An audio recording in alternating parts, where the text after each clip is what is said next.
Shalom, selamat sejahtera saudara-saudara yang dikasihi oleh Tuhan dimanapun saudara dan saya berada pada saat ini. Baik, untuk memulai akan renungan kita pada hari ini, mari kita bersatu dalam doa dan saya akan pimpin kita di dalam doa.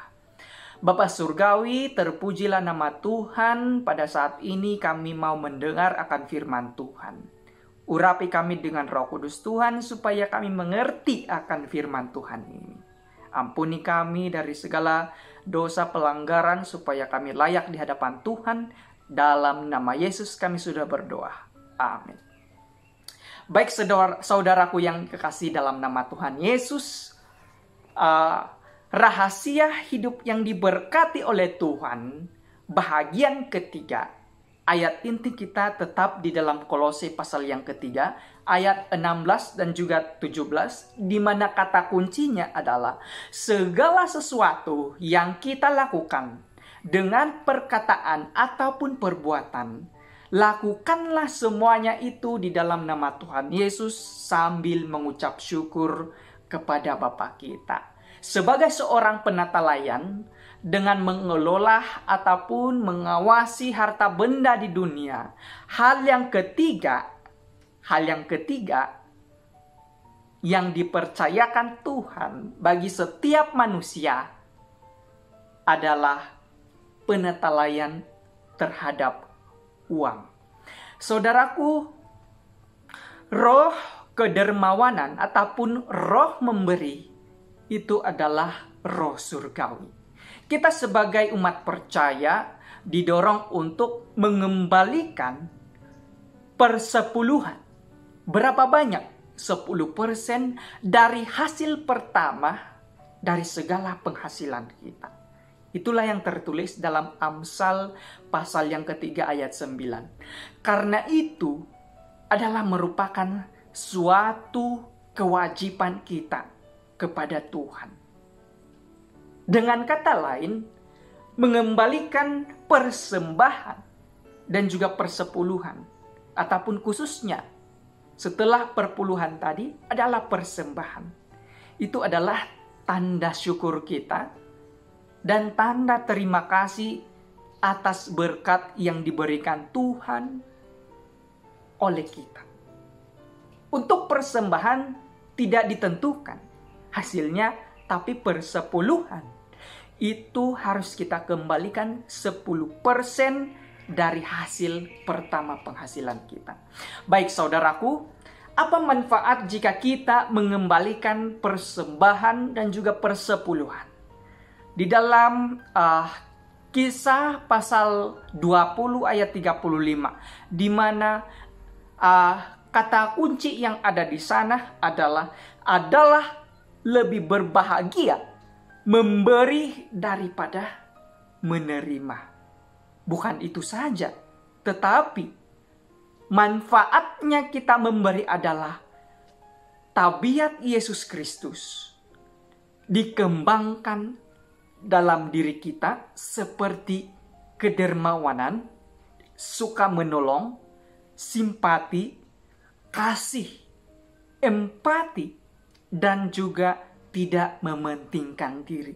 Inilah yang akan tertanam dalam diri kita ketika kita mengembalikan persembahan dan persepuluhan. Jadi, apa akibat jika kita tidak setia mengembalikan persembahan dan persepuluhan kita?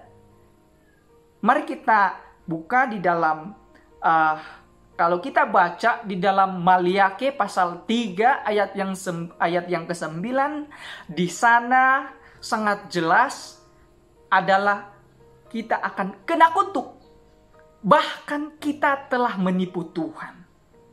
Firman Tuhan di dalam Hagai pasal yang 1 ayat yang ke-6 sampai ke-11. Saya bacakan di sini, kamu menabur banyak tetapi membawa pulang hasil sedikit. Kamu makan tetapi tidak sampai kenyang. Kamu minum tetapi tidak sampai puas. Kamu berpakaian tetapi badanmu tidak sampai panas. Dan orang yang bekerja untuk upah, ia bekerja untuk upah yang dia ditaruh dalam pundi-pundi yang berlobang. Beginilah firman Tuhan semesta alam. Perhatikanlah keadaanmu. Jadi naiklah ke gunung, bawalah kayu dan bangunlah rumah itu. Maka aku akan berkenan kepadanya dan akan menyatakan kemuliaanku di situ, firman Tuhan. Kamu mengharapkan banyak, tetapi hasilnya sedikit.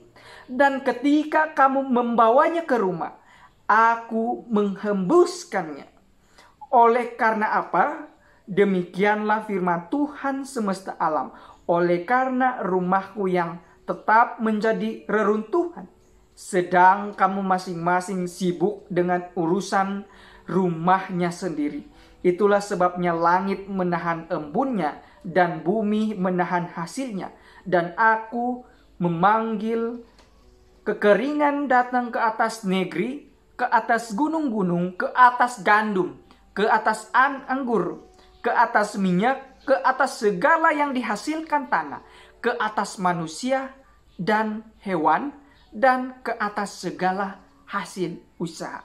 Dalam arti kata lain, ketika kita tidak setia mengembalikan persembahan dan persepuluhan, segala sesuatu yang kita kerjakan tidak akan mendatangkan hasil yang 100%. Pelajaran bagi kita adalah rahasia berkat berlipat kali ganda ialah setia mengembalikan persembahan dan juga persepuluhan. Demikian firman Tuhan.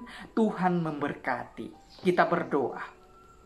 Bapa Surgawi yang penuh kasih, terpujilah nama Tuhan karena Engkau layak menerima pujian kami.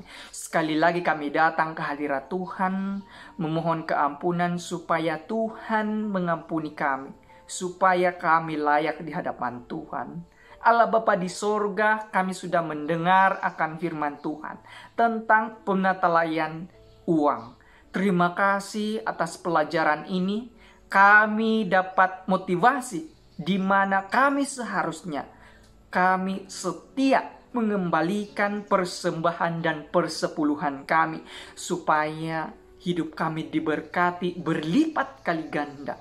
Allah Bapa di sorga, kami percaya ketika kami tidak setia mengembalikan persembahan dan persepuluhan, kami dapat hasil kerja kami dengan tidak memuaskan, tidak 100%.